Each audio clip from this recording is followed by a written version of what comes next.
ዛሬ በወንዶች መካንነትን ሊያስከትሉ ከሚችሉ ምክንያቶች አንደኛው የሆነውን በደም ውስጥ ያለ የቴስቶስትሮን መጠን መቀነስ ምን እንደሆነ እናያለን። በደም ውስጥ እጥረቱ ካለ ምልክቶቹ ምን ሊሆኑ ይችላሉ?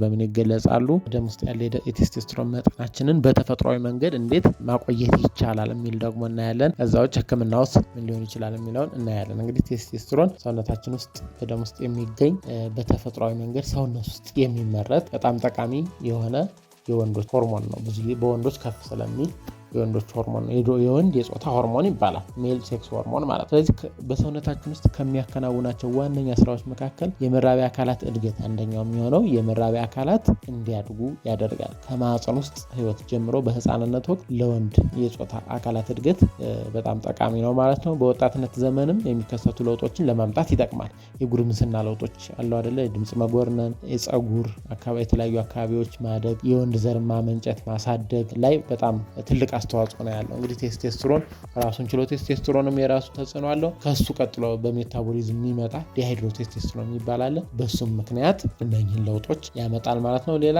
ጾታዊ ፍላጎት ማጠናከር ላይም ቴስቶስትሮን የራሱ ሆነ አስተዋጽኦ አለው ማለት ነው። ኢንክሪዝድ ሊቢዶ የምንለው ማለት ነው። ከዛ ውጭ እንግዲህ የጡንቻና የአጥንት ጤናን መጠበቅ፣ ለጡንቻ እድገት አጥንትን ለማጠናከር እና ደግሞ ይሄ የአጥንት መሳሳት የምንለው ኦስቲዮፖሮሲስ የምንለውን እሱን ለመከላከል በጣም አስፈላጊ ሆርሞን ነው ማለት ነው። ለደም ግንባታ ይጠቅማል።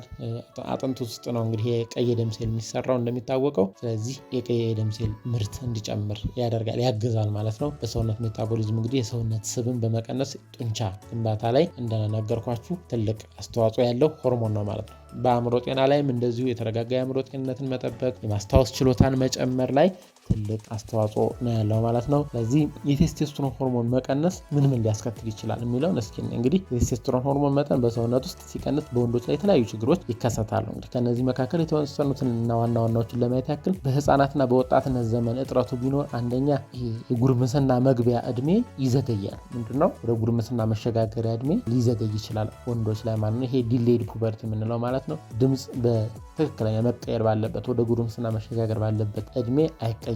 ፀጉር የተለያዩ አካባቢዎች አያድግም። ጾታ አካላት የግንኙነት አካላት በሚገባ ላያድጉ ይችላሉ ማለት ነው በሰዓታቸው። ስለዚህ ይሄ አንዱ ነው። ሁለተኛ የጡንቻ እና አጥንት እድገት ዝቅተኛ ይሆናል በዛ እድሜ።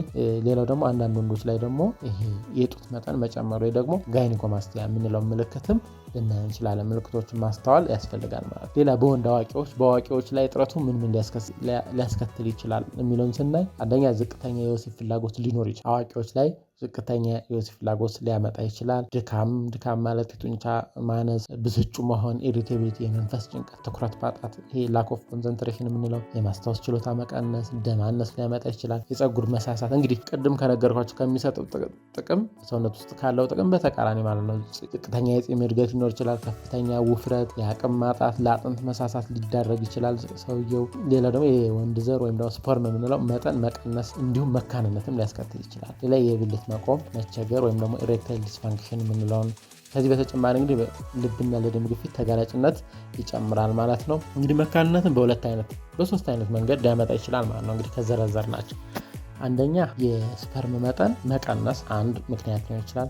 ሁለተኛ የብልት መቆም መቸገር ወይም ደግሞ ኢሬክታይል ዲስፋንክሽንም የራሱ ለመካንነት አስተዋጽኦ አለው። ሶስተኛ ዝቅተኛ የወሲብ ፍላጎት ሊያመጣ ይችላል። እንግዲህ እነሱም ሌላ ጊዜ በተለየ ቪዲዮ ልናያቸው እንችላለን። የብልት መቆም መቸገር፣ ኢሬክታይል ዲስፋንክሽን እንግዲህ ብዙ ምክንያቶች አሉ።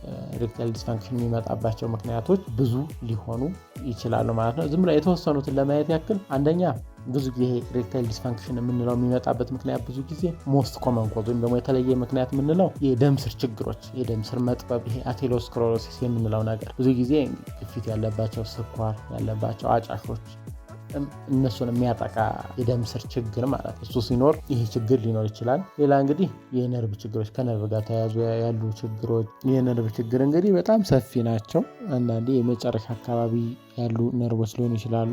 የፐሪፈራል ነርቭስ የሚባሉት የነሱ ችግር ሊሆን ይችላል። አንዳንዴ ደግሞ ጉዳት ሲደርስ ነርቮች ላይ ጉዳት ሲደርስ ደግሞ ጉዳት አደጋ ጀርባ አካባቢ ሲደርስ የአከርካሪ አጥንት አካባቢ ጉዳት ሲደርስ ህብለ ሰረሰር የምንለው የስፓይናል ኮርድ የምንለው አካባቢ ጉዳት ሲኖር በተለይ እሱ ችግሮች ይህን ችግር ሊያመጣ ይችላል። የሆርሞን ችግሮች እንግዲህ የቴስቴስትሮን መቀነስ ያልነው እንግዲህ ሆርሞን ችግሮች ውስጥ የሚካተት ነው ማለት ነው። እንግዲህ ሌሎች ሆርሞኖችም ይህን ችግር ሊያመጡ ይችላሉ። እንደ የፕሮላክቲን መጠን መጨመር፣ የታይሮይድ ሆርሞኖች ጋር ያለ ችግር፣ እነዚህም ተመሳሳይ ነገር ሊያመጡ ይችላሉ። ሌላ እንግዲህ ጭንቀት፣ ዲፕሬሽን የምንለው ማለት ነው።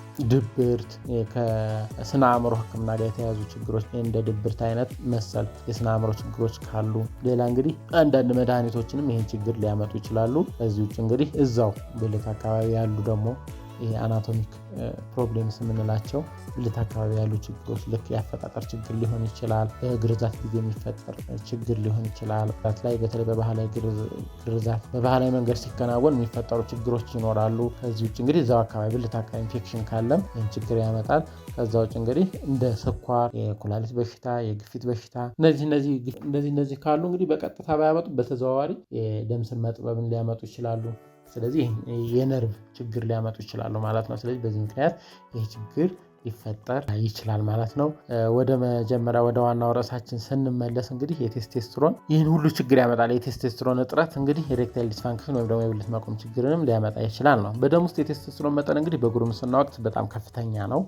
ስለዚህ እንግዲህ ከላይ እነኚህ ያልኳቸው ምልክቶች ካሉ ይህን ሆርሞን ቼክ ማድረግ ጥሩ ነው ማለት ነው። ስለዚህ ሆርሞኑ መጠኑ ምን ያክል ነው የሚለውን ለመግለጽ ያክል እንግዲህ በወጣትነት ጊዜ ከፍተኛ የሚይዘው እንግዲህ ከ19 እስከ 49 ዓመት ባለው እድሜ ውስጥ ሆርሞኑ ሌቭሉ ከፍ ይላል። ከ40 ዓመት በላይ እየቀነሰ ሊመጣ ይችላል በሂደት። ስለዚህ የላቦራቶሪ ቁጥሮችን እዚህ ጋር ሜንሽን ማድረግ ይቻላል ማለት ነው። ከ19 እስከ 49 ዓመት ባለው ከ300 እስከ 1000 ናኖግራም ፐር ዴሲሊትር የምንለው አለ መለኪያ።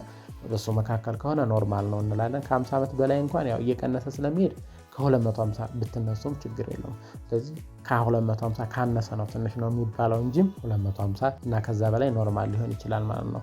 ነገር ግን በወጣትነት የጉርምስና መግቢያ አካባቢ መነሻው እስከ 100 ሊጀምር ይችላል።